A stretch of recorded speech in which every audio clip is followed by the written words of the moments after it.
សួស្តីបងប្អូនអរគុណខ្ញុំបាទឈ្មោះចាំចន្ទនាជានាយកមជ្ឈមណ្ឌលបណ្ដុះបណ្ដាលវិជ្ជាជីវៈរាជធានីកែបពណ៌នេះគឺជាលទ្ធផលរបស់កូនសិស្សយើងមួយទៀតដែលគាត់បើកលុយពី Google គាត់ឈ្មោះឧត្តមឆាយឧត្តមណាបងប្អូនឃើញ receiver ហើយ sender គឺ Google Long Ltd គឺជា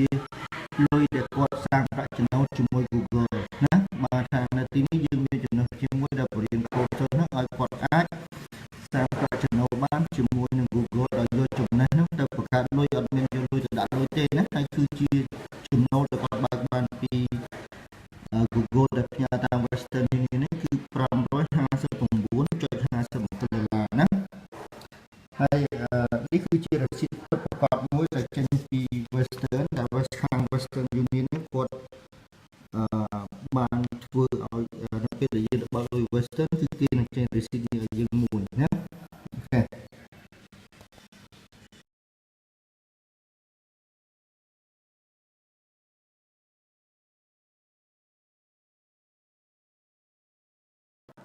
សួស្តីបងប្